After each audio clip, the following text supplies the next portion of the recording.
Hello students, welcome back. Welcome back to my channel. This video is exclusively about TS Inter first year Telugu medium students కోసం చేస్తున్న video ఇది. అయితే ఈ first year లో TSBI inter first year లో మీకు అందరికీ తెలుసు ఈ సంవత్సరం ప్రాక్టికల్స్ ఇంగ్లీష్ ప్రాక్టికల్స్ ఇంట్రొడ్యూస్ చేశారు. సో ఈ థియరీ మార్క్స్ అనే థియరీ ఎగ్జామ్ అనేది 80 మార్క్స్ ఉంటుంది. ఇప్పుడు 20 మార్క్స్ కి ఈ ప్రాక్టికల్ ఎగ్జామ్ ఉంటుంది. ఇది ఎన్వైరన్మెంట్ కి సుమారుగా అటు ఇటుగా ఉంటుంది అన్నమాట. ముఖ్యంగా ఫిబ్రవరి ఫస్ట్ వీక్ లో లేక జనవరి లాస్ట్ వీక్ లో ఉండే అవకాశం ఉంది. అయితే ఇందులో ఈ 20 మార్క్స్ లో ఏంటంటే మళ్ళీ ఒక 4 మార్క్స్ రికార్డ్ రైటింగ్ అని చెప్పారు. ఈ రికార్డ్ రాయాలి మీరు. అయితే ఈ 2 రోజులు మీకు హాలిడేస్ ఉన్నాయి కాబట్టి, ఈ 2 days 3 days హాలిడేస్ ఉన్నాయి కాబట్టి, ముఖ్యంగా చాలా మందికి బాక్సింగ్ డే కూడా హాలిడే ఇచ్చారు కాబట్టి ఇవాళ రేపు ఎలాగో హాలిడేస్ ఉన్నాయి. ఈ 2-3 రోజుల్లో మీరు రికార్డ్ కంప్లీట్ చేస్తారని చెప్పేసి నేను ఈ వీడియో చేస్తున్నాను. ఆల్రెడీ నేను ఒక వీడియో చేశాను. నేను ఇలాంటి ఒక లైవ్ నేనే రాశాను ఒక రికార్డు. నేను రాసిన రికార్డు కూడా నేను మొత్తం చూపించాను. ఈ బుక్ చూపిస్తూ నేను మీకు ఒక గ్రీన్ కలర్ బుక్ ఒకటి చూపిస్తూ నేను మీకు వీడియో చేశాను. వీలుంటే ఆ ప్రీవియస్ వీడియో మీరు వాచ్ చేయండి. దయచేసి ఈ వీడియోని లాస్ట్ వరకు చూడండి.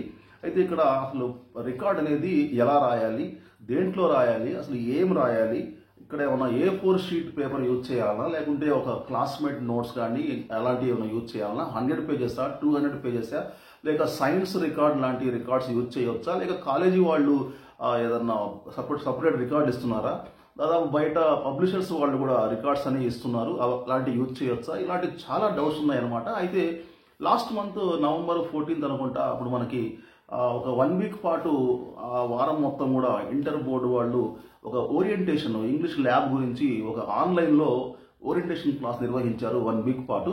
అయితే దాదాపు 5-6 days నిర్వహించారు. దాంట్లో వాళ్ళు చెప్పింది ఏంటంటే, క్లియర్గా చెప్పిన ఇన్స్ట్రక్షన్ ఏంటంటే, ఒక 100 పేజీ లాంగ్ నోట్బుక్ సరిపోతుంది. ఒక 100 పేజీ లాంగ్ నోట్బుక్ మీరు you just keep it for record అనమాట. దీన్ని మీరు రికార్డ్గా వాడుకోండి. ఇంకా మీరు A4 షీట్లో కానీ ఎక్కడ మీరు రాయాల్సిన అవసరం లేదు. A4 షీట్లో కానీ ఎక్కడ వేరే రికార్డ్స్లో కానీ ఎక్కడ రాయాల్సిన అవసరం లేదు. ఓన్లీ ఒక 100 పేజీ లాంగ్ నోట్బుక్లో రాయండి. దీంట్లో ఏంటంటే ఓన్లీ సింగిల్ రూల్ మాత్రమే యూజ్ చేయండి. బ్రాడ్ రూల్ కానీ ప్లెయిన్ కానీ ఏమి యూజ్ చేయొద్దు. ఇవి ఇంటర్ బోర్డు ఇచ్చిన ఇన్స్ట్రక్షన్స్ అనమాట. దీంట్లో మీరు ఏం చేస్తారంటే, 1 side మాత్రమే రాయాలి. సో బ్యాక్ టు బ్యాక్ కాకుండా 1 side ఇలా ఇటువైపు రాశారనుకోండి, ఇటువైపు రాస్తే రైట్ సైడ్ రాయండి, లెఫ్ట్ సైడ్ ఎంటీగా వదిలేయండి అనమాట. సో ఇట్లా 1 side మాత్రమే రాయండి. ఇక ఫస్ట్ వచ్చేసి మీకు కంటెంట్స్ అంటే ఇండెక్స్ వస్తుంది అనమాట ఇలాగా. సో కమ్యూనికేటివ్ ఫంక్షన్స్ దీంట్లో ఎన్ని ఉన్నాయి మనకి రాయాల్సిన 4 items ఉన్నాయి అనమాట. Communicative functions, JAM, role play, listening passages. So communicative functions first ఏ పేజీ నుంచి ఏ పేజీ వరకు, నెక్స్ట్ జామ్ ఎక్కడి నుంచి ఎక్కడి వరకు, next role play so from to, అలాగే లిజనింగ్ ప్యాసేజెస్ ఫ్రమ్ టు, ఇలా మీరు రాసిన తర్వాత ఇక లోపల ఒక సర్టిఫికేట్, ఇది ఒక బోర్డు వాళ్ళు కూడా మీకు రిలీజ్ చేశారు ఈ మధ్యనే. సో సర్టిఫికేట్ అనేది వస్తుంది. ఇంకో నెక్స్ట్ పేజీలో ఒక certificate, this is to certify that అని చెప్పేసి mister so and so okay ఇది bona fide student of our college అని చెప్పేసి ఇలా ఇంగ్లీష్ ప్రాక్టికల్ రికార్డ్ అని ఇలా వస్తుంది అనమాట. 2023, 24 అని ఇలా. లాస్ట్ లో ఏంటంటే సిగ్నేచర్ ఆఫ్ ద లెక్చరర్, ఇటువైపు వచ్చేసి signature of the head of the institution అని రెండు, ఇటు లెక్చరర్ది ఇటువైపు ఏమో head of the institution principal signature అని 2 సైన్లు ఉంటాయి అనమాట. సో ఆ 2 కాలమ్స్ ఉంటాయి. అలాంటిది సర్టిఫికేట్ కూడా బోర్డు వాళ్ళు ఈ మధ్య అప్డేట్ ఇచ్చారు, అది కూడా యూజ్ చేయమన్నారు. అది మీకు సెకండ్ పేజ్లో వస్తుంది. ఫస్ట్ ఇండెక్స్, తర్వాత సర్టిఫికేట్ యూజ్ చేయండి. ఇక దాని తర్వాత మీరు కంటెంట్ స్టార్ట్ చేయండి అనమాట. రాయాల్సిన మ్యాటర్ ఏంటో స్టార్ట్ చేయండి. ఇక ఫస్ట్ ఏంటంటే కమ్యూనికేటివ్ ఫంక్షన్స్. ఈ కమ్యూనికేటివ్ ఫంక్షన్స్ లో మొత్తం 5 exercises రాయాలన్నమాట. 4 exercises మీకు బుక్ లోంచి రాయాలి. మీకు ఇచ్చిన హ్యాండ్ బుక్ లోంచి రాయాలి 4 exercises. సో ఈ హ్యాండ్ బుక్ లోంచి 4, ఒకటేమో ఓన్ గా రాయాలన్నమాట. సో మీ లెక్చరర్ ని మీరు కన్సల్ట్ అయ్యి ఒక ఓన్ గా కూడా, ఇందులో మనకి వచ్చేసి గ్రీటింగ్ అదర్స్, కమ్యూనికేటివ్ ఫంక్షన్స్ లో గ్రీటింగ్ అదర్స్ అని, ఇంకా ఇంట్రొడ్యూసింగ్ వన్ సెల్ఫ్ అని, ఇంట్రొడ్యూసింగ్ అదర్ పీపుల్ అని, ఇలాంటివి చాలా ఉన్నాయి ఇక్కడ. So seeking permission, asking for information, tendering apology ఎలా చెప్పాలి, ఇన్ఫర్మేషన్ ఎలా తీసుకోవాలి, ఒకళ్ళని రిక్వెస్ట్ చేయడం ఎట్లా, థ్యాంక్స్ చెప్పడం ఎట్లా, మనల్ని మనం పరిచయం చేసుకోవడం ఎట్లా, గ్రీటింగ్స్ ఎలా చెప్పాలి, ఇలాంటివన్నీ రకరకాల ఉన్నాయి దీంట్లో. కమ్యూనికేటివ్ ఫంక్షన్స్ లో మొత్తం 13 parts ఉన్నాయి. దాంట్లోంచి ఒక 4 parts తీసుకోండి. ఒక ఎక్సర్సైజ్ అంటే ఒక క్వశ్చన్ కాదు, ఒక ఎక్సర్సైజ్ లో 5 ఉంటాయి అనమాట. 1 exercise means 5 ఉంటాయి అనమాట. So 5 exercise means 5 5s are 25 questions, answers. ఒకవేళ ఆన్సర్స్ ఇక్కడ సరిపోకపోతే నెక్స్ట్ పేజ్లో ఇక్కడ కంటిన్యూ చేయండి, ఇది వదిలేయండి, ఇక్కడ కంటిన్యూ చేయండి. సో ఇక్కడ వరకు వచ్చిన తర్వాత సపోజ్ మీకు ఈ ఎక్సర్సైజ్ 1 అయిపోయింది అనుకోండి, లీవ్ దిస్ పేజ్, ఈ పేజ్ని లీవ్ చేయండి. లీవ్ చేసి ఎక్సర్సైజ్ 2ని ఏం చేస్తారంటే ఫ్రెష్ పేజ్లో, ఈ పేజ్లో ఫ్రెష్గా ఇక్కడ స్టార్ట్ చేయండి. మళ్ళీ అక్కడే కాకుండా ఇక్కడ స్టార్ట్ చేయండి. ఎందుకంటే మనం రాసే ఒక 30 పేజెస్ కన్నా ఎక్కువ లేవు మనకి, ఆల్మోస్ట్ ఇది 100 పేజ్ ఉంది కాబట్టి చాలా మిగిలిపోతాయి. కాబట్టి ఒక ఎక్సర్సైజ్ ఒక పేజ్ మాత్రమే. సెకండ్ ఎక్సర్సైజ్ వచ్చేసరికి ఫ్రెష్ ఎక్సర్సైజ్ ఫ్రెష్ పేజ్, ఆ విధంగా మీరు స్టార్ట్ చేయండి. సో ఆ విధంగా మనం 4 దీంట్లోంచి రాసుకోవాలి. ఒకటేమో మనం ఓన్గా రాసుకోవచ్చు, మోటివేషన్, కన్సోలింగ్, అప్రిసియేషన్, వీటిలోంచి ఒక ఐటమ్ తీసుకొని దాంట్లో మళ్ళీ ఒక 5 క్వశ్చన్స్ రాయాలి. సో ఇది అయిపోయిన తర్వాత జామ్, నెక్స్ట్ ఇక జామ్లోకి వెళ్దాం మనం. జామ్ సంబంధించి మనకి 50 ఉన్నాయి ఇక్కడ. సో 50 ఎక్సర్సైజ్ ఇచ్చారు మనకి టెక్స్ట్ బుక్లో, మనకి వాళ్ళ ఇచ్చిన ఈ ప్రిస్క్రైబ్డ్ హ్యాండ్ బుక్లో. దీంట్లోంచి ఒక 4 దాంట్లోంచి రాయండి, ఒకటేమో మనం ఓన్గా రాద్దాం ఒకటే. సో జామ్లో ఏంటంటే ఫస్ట్ బెనిఫిట్స్ ఆఫ్ ఎక్సర్సైజ్ అని చెప్పేసి ఒక పారాగ్రాఫ్, ఒక పేజ్ రాయండి. గుడ్ మార్నింగ్ ఎట్లా మాట్లాడతాం, good morning everyone, I'm so and so, okay, I would like to talk about this topic, okay అని చెప్పేసి లాస్ట్లో మళ్ళీ అంతా రాసిన తర్వాత thank you very much for giving this opportunity to speak in front of you అని చెప్పేసి.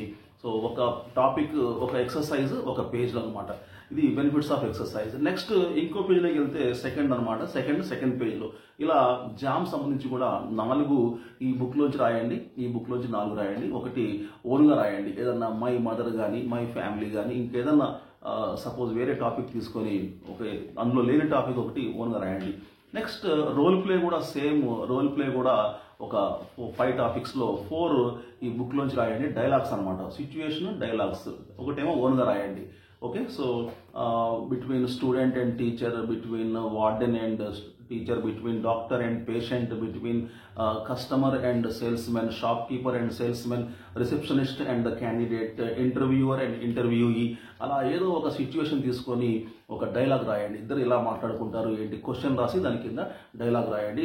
ఒక వైపు రాయండి, బ్యాక్ టు బ్యాక్ రాయకుండా. ఇది అయిన తర్వాత లిజనింగ్ ప్యాసేజెస్, ఇక లాస్ట్లో ఏంటంటే లిజనింగ్ కాంప్రహెన్షన్ ప్యాసేజెస్ అనమాట. సో ఈ కాంప్రహెన్షన్ ప్యాసేజెస్ మనకి దాదాపు ఇక్కడ 30 ప్యాసేజెస్ దాకా ఉన్నాయి. దీంట్లోంచి ఒక 4 ప్యాసేజ్ తీసుకోండి. ఎట్లా రాయాలంటే ఫస్ట్ ప్యాసేజ్ రాయాలి, మొత్తం ప్యాసేజ్ మొత్తం రాయాలి. రాసిన తర్వాత క్వశ్చన్స్ రాయాలి, క్వశ్చన్స్ కింద ఆన్సర్ రాయాలి. Passage, questions, answers, passage, questions, answers. So అలా 4 రాయాలన్నమాట. సరే ఇక్కడ సరిపోలేదు అనుకోండి, నెక్స్ట్ పేజ్కి వచ్చేయండి. నెక్స్ట్ పేజ్లో ఇటువైపు వదిలేసి ఇక్కడ కంటిన్యూ చేయండి. సరే ఇక్కడ అయిపోతుంది అనుకోండి, ఇది అయిపోతే ఈ రిమైనింగ్ పార్ట్ వదిలేయండి. రిమైనింగ్ పార్ట్ వదిలేసి మళ్ళీ నెక్స్ట్ పేజ్కి సెకండ్కి నెక్స్ట్ పేజ్ వదిలేయండి. సో ఇక్కడ స్టార్ట్ చేయండి. సో 4 ప్యాసేజెస్ దీంట్లోంచి రాయండి, ఒక ప్యాసేజ్ ఓన్గా రాయండి. ఓన్గా రాయాలంటే మీకు సెకండ్ ఇయర్ టెక్స్ట్ బుక్లోంచి, అంటే సపోజ్ ఈ ప్యాసేజ్లో ఏంటంటే కొంచెం సిస్టమ్ ఇక్కడ కొంచెం క్యాలిక్యులేషన్ డిఫరెంట్గా ఉంది. ప్యాసేజెస్లో 3, దీంట్లోంచి 3 మాత్రమే రాయాలి, ఈ బుక్లోంచి 3 మాత్రమే రాయాలి. 2 ఏమో ఓన్గా రాయాలి. ఆ 2 మీరు సెకండ్ ఇయర్ బుక్లోంచి కూడా రాయొచ్చు. మీ లెక్చరర్ని ఒకసారి కనుక్కొని మీరు సెకండ్ ఇయర్ బుక్లోంచి మీరు తీసుకోండి ఆ 2 ప్యాసేజ్లు. ఇంకెక్కడి నుంచి తీసుకోవచ్చు, ఓన్గా 2 ప్యాసేజ్లు, ప్యాసేజ్, క్వశ్చన్స్, ఆన్సర్స్. ప్యాసేజ్ మొత్తం రాయాలన్నా వద్దా అంటున్నారు, ప్యాసేజ్ కూడా రాయాలి, క్వశ్చన్స్ రాయాలి, ఆన్సర్స్ రాయాలి. ఇది లిజనింగ్ ఎక్సర్సైజే కానీ రాయమంటున్నారు అనమాట. ప్రాక్టీస్ కోసం ఇది కూడా రాయబడుతున్నారు కాబట్టి లిజనింగే, కానీ ఇక్కడ మాత్రం రికార్డులో అది రాయాల్సిందే, కంపల్సరీగా రాయాల్సిందే.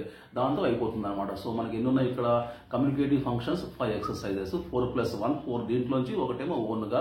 నెక్స్ట్ ఏముంది, జామ్లో కూడా 5 ఎక్సర్సైజెస్, 4+1 4 బుక్లోంచి 1 ఓన్గా వస్తుంది. ఇక రోల్ ప్లే కూడా 5 ఎక్సర్సైజెస్, 4 ఏమో మన బుక్లోంచి, హ్యాండ్ బుక్లోంచి, lab manual, this is the handbook అనమాట. ఈ ల్యాబ్ మాన్యువల్లోంచి ఒకటేమో ఓన్గా వస్తుంది. ఇక జామ్లో ఏంటంటే 3+2 ప్యాసేజెస్, లిజనింగ్ ప్యాసేజెస్లో ఏంటంటే 3+2. సో 3 దీంట్లోంచి 2 ఏమో ఓన్గా రాయాలన్నమాట.